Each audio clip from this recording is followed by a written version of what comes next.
எண்ணமெல்லாம் சிறகடிக்கும், எண்களெல்லாம் வழி கொடுக்கும், எந்நாளும் ராஜமுகம், எளியோரின் ஏறுமுகம்.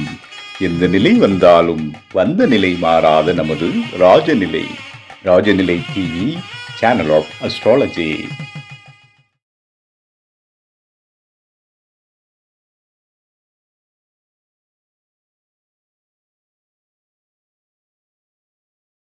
வாழ்க வையகம், வாழ்க வையகம், வாழ்க வளமுடன். அம்மா அப்பா பாதம் அணிந்து வணங்குகிறேன். ஜோதிட குருமார்களுக்கும் நவகிரகங்களுக்கும் பஞ்சபூதங்களுக்கும் பிரபஞ்சத்திற்கும் குலதெய்வத்திற்கும் இஷ்ட தெய்வத்திற்கும் என் அன்பான வணக்கம். கதிரவன் மதியம் அங்காரகன் முந்தியும் கருணையுள்ள சுரதம் குருவும் காரவன் காரியம் ராகுவும் கேதும் கருதமிகு சுகமாக 11ஆம் இடம் வந்து உச்சநிலையான் என்ற பரிவோடு மந்தால் செய்மன்றோ. உலகெங்கும் உள்ள ராஜநிலை டிவி ரசிக பெருமக்கள் அனைவருக்கும் உற்சாகமான காலை வணக்கம். இன்று பிறந்தநாள் மற்றும் திருநாள் கொண்டாடும் அனைவருக்கும் ராஜநிலை டிவி சார்பாக வாழ்த்துக்களை தெரிவிப்பது உங்கள் ராஜநிலை எண்கணித வித்தகர் லால்குடி செந்தில். இன்றைய பஞ்சாங்கம் உத்தராயண காலம் பராபவ வருடம் சித்திரை மாதம் 15ஆம் தேதி செவ்வாய்க்கிழமை. இன்று 28/4/2026. நல்ல நேரம் காலை 10:30 மணி முதல் 11:30 மணி வரை, மாலை 4:30 மணி முதல் 5:30 மணி வரை. கௌரி நல்ல நேரம் மதியம் 1:30 மணி முதல் 2:30 மணி வரை, இரவு 7:30 மணி முதல் 8:30 மணி வரை. ராகு காலம் மதியம் 3 மணி முதல் 4:30 மணி வரை, குளிகை நேரம் மதியம் 12 மணி முதல் 1:30 மணி வரை, யமகண்டம் காலை 9 மணி முதல் 10:30 மணி வரை. சூலம் வடக்கு திசை. கொஞ்சம் பால் சாப்பிட்டுட்டு போறது ரொம்ப சிறப்பு. இன்றைய திதி துவாதசி திதி. நட்சத்திரம் உத்திர நட்சத்திரம். யோகம் வியாக்காதம் நாம யோகம். கரணம் பாலவம். சந்திராசமும் அவிட்ட நட்சத்திரத்திற்கு. இன்று மீனாட்சி அம்மனோட திருக்கல்யாணம். மதுரையில் ரொம்ப ஃபேமஸாக இருக்கக்கூடிய நாள் இன்னைக்கு.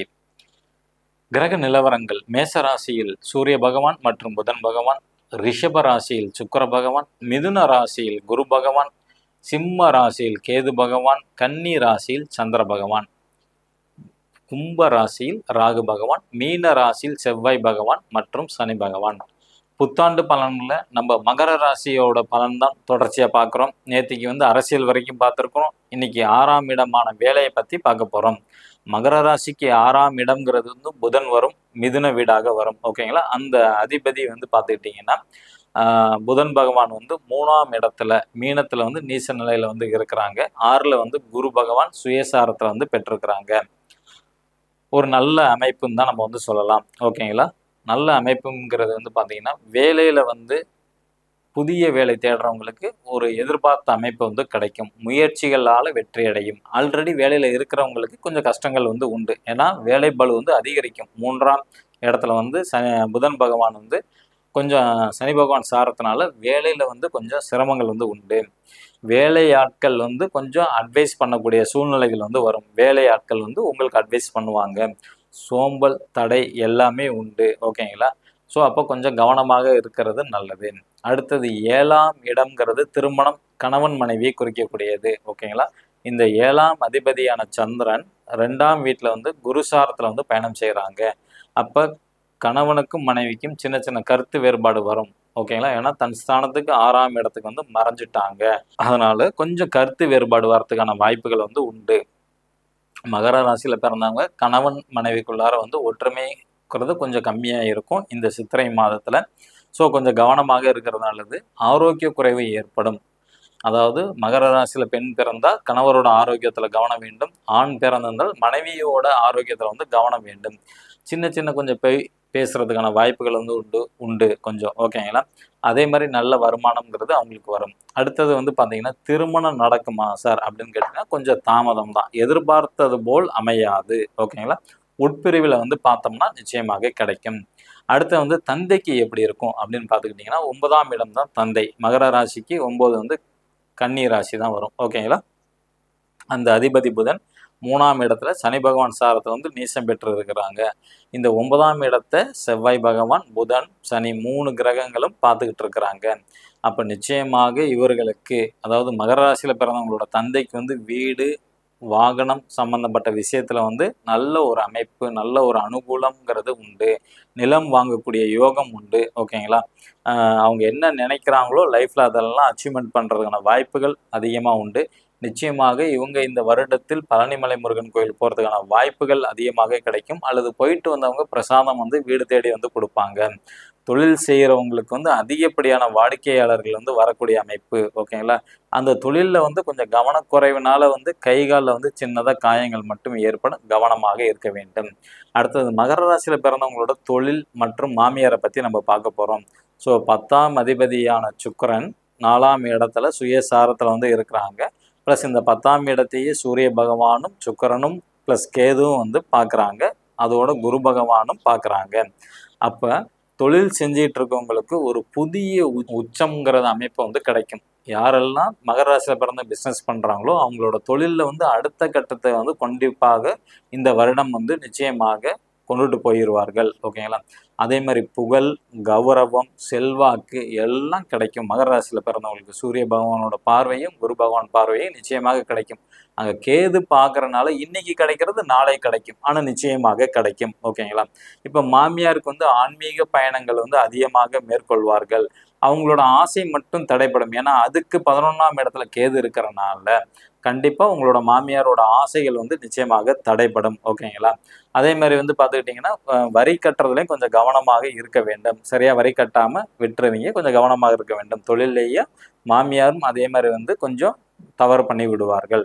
அடுத்தது 11ஆம் இடம் மூத்த சகோதர சகோதரி ப்ளஸ் வந்து மருமகளை வந்து குறிக்கக்கூடிய இடம். ஓகேங்களா? இந்த 11ஆம் அதிபதியான செவ்வாய் 3ஆம் இடத்துல சனி பகவான் சாரத்தில் தான் பயணம் செஞ்சுக்கிட்டு இருக்கிறாங்க. அப்போ இவங்களுக்கு மூத்த உடன்பிறப்பு அவங்கள பொறுத்த வரைக்கும் தொழில் செய்தால் தொழிலில் வந்து தடை ஏற்படும். ஓகேங்களா? ஏன்னா அதுக்கு 10ஆம் இடம் சிம்மம் வீடாக வரும். ஓகேங்களா? அப்போ அங்கே கேது இருக்கனால கண்டிப்பாக தடை ஏற்படும். வீடு மாற்றம்ங்கிறது நிச்சயமாக இருக்கும். ஏன்னா 11ஆம் இடத்துக்கு 4ஆம் இடத்துல தான் சந்திரன் ராகும் பயணம் செய்கிறாங்க. அதனால் நிச்சயமாக அவங்களுக்கு வந்து வீடு மாற்றம், எல்லையில் ஒரு சம்மந்தப்பட்ட மாற்றங்கள் வரும். அதே மாதிரி வந்து பார்த்திங்கன்னா ப்ரொமோஷன் கிடச்சி வேலையில் வந்து ஒரு மாற்றத்தை வந்து கொடுக்கும். ஓகேங்களா? ஆனால் இவங்களுக்கும் தன் மனைவிக்கும் வந்து கருத்து வேறுபாடு வரும். ஓகேங்களா? அதில் மட்டும் கொஞ்சம் கவனமாக இருக்க வேண்டும். இப்போ அண்ணன் இருந்தாங்கன்னா அண்ணனுக்கும் அன்னைக்கும் கருத்து வேறுபாடு, உங்களுக்கு அக்கா இருந்தாங்கன்னா அக்காவுக்கு மாமாவுக்கு கருத்து வேறுபாடுகள் கண்டிப்பாக வரும். பதவி உயர்வு மகர ராசியில் பிறந்தவங்களுக்கு வாய்ப்பு குறைவு தான். வெளிநாட்டு யோகம் உண்டா? நிச்சயமாக கிடைக்கும், ஆனால் சம்பள குறைவோடு தான் இருக்கும். ஓகேங்களா? ஏன்னா 12ஆம் அதிபதி குரு 12ஆம் இடத்தையே பார்க்குறாங்க. கொஞ்சம் சம்பள உயர்வுங்கிறது வந்து எதிர்பார்த்ததோட கம்மியாக தான் கிடைக்கும். நாளைக்கு நம்ம வந்து கும்பராசிக்கு எப்படி இருக்குன்னு பார்ப்போம். தமிழ் புத்தாண்டு புதுசாக பார்க்கக்கூடிய நண்பர்கள் இந்த மாதிரி ஒரு பர்மனண்ட் மார்க்கர் வாங்கிக்கிங்க. உங்களுக்கு தேவையான கோரிக்கையை மணிக்கட்டில் எழுதி வாங்க. 100 நாள் நிச்சயமாக நீங்கள் நினைச்சது நடக்கும். தினைக்கும் ஒரே கோரிக்கையாக தான் இருக்கணும். இன்னைக்கு திருமணம் நடக்கணும்னு சில பேர் எழுதுறாங்க. சில பேர் அடுத்த நாள் என்ன பண்ணுறாங்க, நேற்றுக்கு இன்னைக்கு திருமணம்ட்டாங்களா நாளைக்கு வந்து கடன் அடைக்கணுங்கிறாங்க. இது நெகட்டிவான வார்த்தை. நல்ல வருமானம் வருதுன்னு கேட்டால் ஓகே. இந்த திருமணம் நடக்கணும்னா முதல்ல 100 நாளைக்கு திருமணம் நடக்க வேண்டும் அப்படிங்கிறத மட்டும் நினச்சிட்டு வாங்க. நிச்சயமாக 100 நாளுக்குள்ளார உங்களுக்கு வரன் அமையும். நிறைய பேர்த்துக்கு அந்த மாதிரிலாம் நடந்திருக்கு. முழு நம்பிக்கையோட செய்யணும். இதுக்கு எழுதக்கூடிய நேரம் ரொம்ப முக்கியமானது. காலையில் 6:06, 6:08, 6:22, 6:26, 6:33, 6:42, 6:51 இதே டைமிங்கில் தான் 8 மணிக்கு நீங்கள் வந்து ஃபிக்ஸ் பண்ணிக்கணும். ஓகேங்களா? மேச ராசி அல்லது மேச லக்னத்தில் பிறந்த நண்பர்கள் இன்று பயன்படுத்த வேண்டிய ராஜநிலை அதிர்ஷ்டமான எண் 33. ரிஷப ராசி அல்லது ரிஷப லக்னத்தில் பிறந்த நண்பர்கள் இன்று பயன்படுத்த வேண்டிய ராஜநிலையோட அதிர்ஷ்டமான எண் 29. மிதுன ராசி அல்லது மிதுன லக்னத்தில் பிறந்த நண்பர்கள் பயன்படுத்த வேண்டிய ராஜநிலையோட அதிர்ஷ்டமான எண் 22. கடகராசி அல்லது கடக லக்னத்தில் பிறந்த நண்பர்கள் இன்று பயன்படுத்த வேண்டிய ராஜநிலையின் அதிர்ஷ்டமான எண் 08. சிம்ம ராசி அல்லது சிம்ம லக்னத்தில் பிறந்த நண்பர்கள் இன்று பயன்படுத்த வேண்டிய ராஜநிலையின் அதிர்ஷ்டமான எண் 42. கன்னி ராசி அல்லது கன்னி லக்னத்தில் பிறந்த நண்பர்கள் இன்று பயன்படுத்த வேண்டிய ராஜநிலையின் அதிர்ஷ்டமான எண் 64. துலா ராசி அல்லது துலா லக்னத்தில் பிறந்த நண்பர்கள் இன்று பயன்படுத்த வேண்டிய ராஜநிலையின் அதிர்ஷ்டமான எண் 72. விருச்சக ராசி அல்லது விருச்சக லக்னத்தில் பிறந்த நண்பர்கள் பயன்படுத்த வேண்டிய ராஜநிலையின் அதிர்ஷ்டமான எண் 68. தனுசு ராசி அல்லது தனுசு லக்னத்தில் பிறந்த நண்பர்கள் பயன்படுத்த வேண்டிய ராஜநிலையின் அதிர்ஷ்டமான எண் 87. மகர ராசி அல்லது மகர லக்னத்தில் பிறந்த நண்பர்கள் பயன்படுத்த வேண்டிய ராஜநிலையின் அதிர்ஷ்டமான எண் 92. கும்ப ராசி அல்லது கும்ப லக்னத்தில் பிறந்த நண்பர்கள் பயன்படுத்த வேண்டிய ராஜனின் அதிர்ஷ்டமான எண் 84. மீன ராசி அல்லது மீன லக்னத்தில் பிறந்த நண்பர்கள் பயன்படுத்த வேண்டிய ராஜனின் அதிர்ஷ்டமான எண் 77. இந்த நம்பர் எல்லாமே காமனானதான். உங்க ஜாதகப்படி நீங்க பயன்படுத்தக்கூடிய செல்போன்ல ஏடிஎம் பின் நம்பர்ல பாஸ்வேர்ட்லன்னா உங்க அதிர்ஷ்டமான நம்பர் தான் பயன்படுத்திக்கிறீங்களா அப்படின்னு தெரிஞ்சுக்கணுமா கீழே உள்ள வாட்ஸ்அப் நம்பருக்கு தொடர்பு கொள்ளுங்க. இந்த நாள் இனிய நாளாமையை அடியேனும் பிரபஞ்சன பிரார்த்தனை செய்து கொண்டு உங்களிடமிருந்து விடைபெற்றுக் கொள்வது உங்கள் ராஜநிலையன் கணித வித்தகர் லால்குடி செந்தில். நன்றி, வணக்கம், வாழ்க வளத்துடன்.